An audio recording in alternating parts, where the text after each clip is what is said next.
স্বাগতম পঞ্চম শ্রেণীর গণিত ক্লাসে। আজকে আমরা পঞ্চম শ্রেণীর গণিত বইয়ের 58 পৃষ্ঠার 3 নং অঙ্কটি সমাধান করব। 3 নং এ দেখো তিনটি ভগ্নাংশের যোগ কিভাবে করতে হয় এবং তিনটি ভগ্নাংশের বিয়োগ কিভাবে করতে হয় সেটাই আমরা এখানে করব।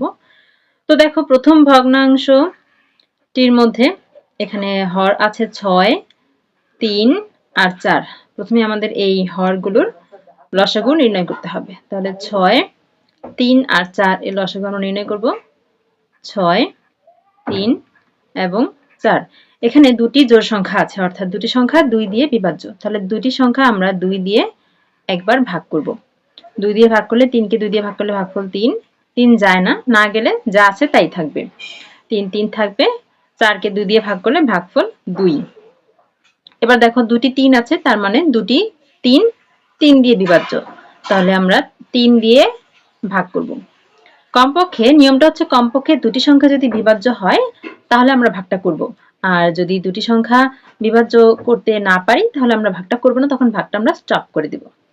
এখন 3 কে 3 দিয়ে ভাগ করলে ভাগফল 1, এই 3 কে 3 দিয়ে ভাগ করলে ভাগফল 1 আর 2 ভাগ যায় না, 2 যেভাবে আছে সেভাবেই থাকবে, আমাদের ভাগ করার দরকার নেই।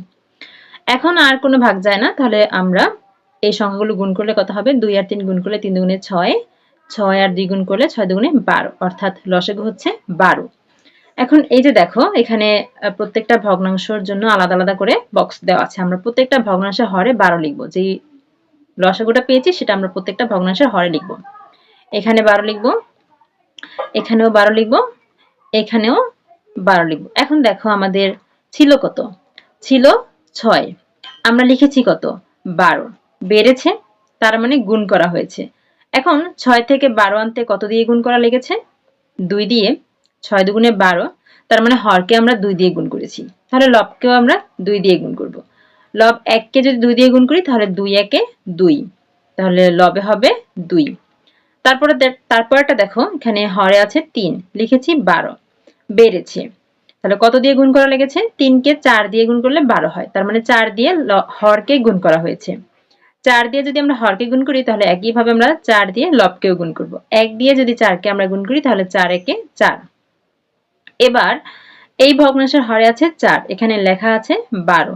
তাহলে বেড়েছে, কত দিয়ে গুণ করা হয়েছে? দেখো 4 কে 3 দিয়ে গুণ করলে 12 হয়, অর্থাৎ হর 4 কে আমরা 3 দিয়ে গুণ করে এখানে 12 লিখেছি। তাহলে একইভাবে আমরা লবকেও 3 দিয়ে গুণ করব। তাহলে 3 একে 3, লবে আছে 1, 1 কে 3 দিয়ে গুণ করলে 3 একে 3। এখন দেখো এই যে এখানে প্রত্যেকটা নিচে 12 আছে, আমরা এখানে একটা 12 লিখব। এখন উপরে যেই লবগুলো আছে, প্রত্যেকটা হর যদি একই থাকে তাহলে লব যা আছে আমরা তাই লিখবো দেখে দেখে, কোনো কিছু পরিবর্তন করার কোনো দরকার নেই। এখানে 2 আছে, লিখলাম 2, তারপর এটাতে 4 আছে, লিখলাম 4, আর প্রত্যেকটার মাঝখানে যোগ চিহ্ন আছে সেটা দেওয়া আছে। এরপর এটাতে আছে 3, এটাও লিখলাম 3।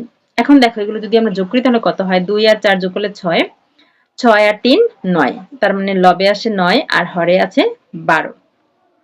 দেখো এখানে 9 আর 12 কাটাকাটি যায়, কিন্তু আমরা কাটাকাটি করছি না। কেন করছি না? কারণ কাটাকাটি করে উত্তরটা লেখার জন্য আমাদের আরো বক্স প্রয়োজন হবে, কিন্তু এখানে কোনো বক্স দেওয়া নেই। আমাদের যেহেতু অতিরিক্ত কোনো বক্স দেওয়া নেই, তার মানে এতটুকু করার জন্যই আমাদের এই বক্সগুলো দেওয়া আছে। সুতরাং আমরা বাড়তি কাজ করব কেন? এরপরটাতে দেখো আমাদের এখানে আছে 1 বিয়োগ 1/2 বিয়োগ 1/4। এখন এখানে যে হরগুলো আছে সেগুলো লসাগু প্রথমে আমাদের নির্ণয় করতে হবে। হর দেখো 1 এর নিচে মনে মনে 1 আছে, যেটা আমরা লিখি না, কিন্তু আমরা জানি যে কোনো পূর্ণ সংখ্যার নিচে মনে মনে একটা হর থাকে 1। তার মানে সেই 1 এখানে হরে আছে 2 আর 4, তার মানে 2 আর 4 এর লসাগু কত সেটা আমাদের বের করতে হবে। তাহলে 1, 2 আর 4, 1 না লিখলেও কোনো অসুবিধা নেই, একই উত্তর আসবে। তারপর আমরা লিখলাম, তো 2 দিয়ে যদি ভাগ করি, যেহেতু দুটা জোড় সংখ্যা আছে, 2 দিয়ে ভাগ করলে 2 কে 2 দিয়ে ভাগ করলে ভাগফল 1, আর 4 কে 2 দিয়ে ভাগ করলে ভাগফল 2, 2 দুগুণে 4, আর এখানে 1 আছে। এখন এগুলো গুণ করে দিলে 2 দুগুণে 4, তার মানে লসাগু আসে 4। তো প্রত্যেকটা ভগ্নাংশের হরে আমরা লসাগুটা লিখে দিব। হরে ছিল 1 এর নিচে 1 ছিল, যেটা আমরা মনে মনে জানি 1, কিন্তু আমরা লিখেছি কত? 4। এখন আমরা এই যে 4 লিখলাম, তার মানে এই যে হরে আমাদের 1 ছিল, আমরা লিখেছি 4, আমাদের বেড়েছে। তার মানে বাড়লে আমরা কি করি? গুণ করি। গুণ করে আমরা বাড়িয়েছি। কত গুণ করা লেগেছে? 1 কে 4 দিয়ে গুণ করলে 4 হয়, তার মানে 4 দিয়ে আমরা হরটাকে গুণ করেছি।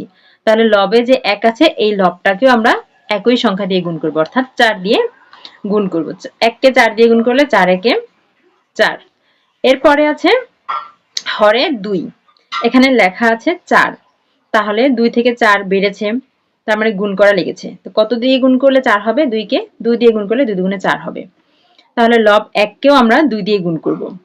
এখানে লব 1 কে যদি আমরা 2 দিয়ে গুণ করি তাহলে 2 একে 2। এরপরে হরে আছে 4, এখানেও আছে 4, তার মানে কোনো পরিবর্তন হয়নি, তাহলে লবেও আমরা কোনো পরিবর্তন করব না। লবে 1 আছে, আমরা 1 লিখে দিব। এখানে প্রত্যেকটার মাঝখানে বিয়োগ আছে, এখানেও বিয়োগ দেওয়া আছে, এখানে আমাদের কোনো কিছু করার দরকার নেই, যা আছে তাই দেওয়া আছে। এখন সবগুলো ভগ্নাংশের হরে আমরা একই হর পেয়ে গেছি, 4 পেয়ে গেছি, আমরা একবার 4 লিখে দিব। এখন লবে যেগুলো আছে সেগুলো আমরা দেখে দেখে লিখে দিব। যদি সমহর হয় অর্থাৎ হর সমান হয় তখন আমাদের লবের কোনো পরিবর্তন করার দরকার পড়ে না, আমরা লব যা থাকে তাই লিখে দেখে লিখে দিব। এখানে 4 আছে, 4 লিখে দিলাম, এর পরটাতে আছে 2 লিখে দিলাম 2, পরটাতে আছে 1 লিখে দিলাম 1। এখন বিয়োগ করতে হবে। দেখো 4 থেকে যদি 2 বিয়োগ করি তাহলে বিয়োগফল কত? 2। 4 থেকে 2 বিয়োগ করলে বিয়োগফল 2। সেই 2 থেকে এই 1 বিয়োগ করলে বিয়োগফল 1, তার মানে লবে আসে 1 আর হরে আছে 4, এই তো 4 লিখে দিলাম। এই হচ্ছে 58 পৃষ্ঠা 3 নং। আশা করি বুঝতে পেরেছো। দেখা হচ্ছে পরের ক্লাসে। আমি আমার এই চ্যানেলে তোমাদের নতুন গণিত বইয়ের সকল পৃষ্ঠার সকল অঙ্কের সমাধান দিয়ে রাখি। দেখতে হলে চোখ রাখো আমাদের চ্যানেলে। আর আমাদের পেইড কোর্সে অনলাইন ব্যাচে যদি ভর্তি হতে চাও তাহলে এখন স্ক্রিন দেওয়া কন্ট্যাক্টে যোগাযোগ করতে পারো। ধন্যবাদ সবাইকে। পঞ্চম শ্রেণীর শিক্ষার্থীরা তোমাদের বৃত্তি পরীক্ষার প্রস্তুতির জন্য শুরু করতে যাচ্ছি জুনের নতুন ব্যাচ বৃত্তি মিশন 2026। কোর্স ফি মাত্র 1500 টাকা। যারা 5 জুন 2026 এর মধ্যে ভর্তি নিশ্চিত করবে তারা 10% ছাড়ে মাত্র 1350 টাকায় ভর্তি হতে পারবে। ক্লাস শুরু হবে আগামী 7 জুন 2026 থেকে। ক্লাস চলবে বৃত্তি পরীক্ষা পর্যন্ত। পঞ্চম শ্রেণীর বৃত্তি পরীক্ষার পূর্ণাঙ্গ অনলাইন প্রস্তুতি ব্যাচ।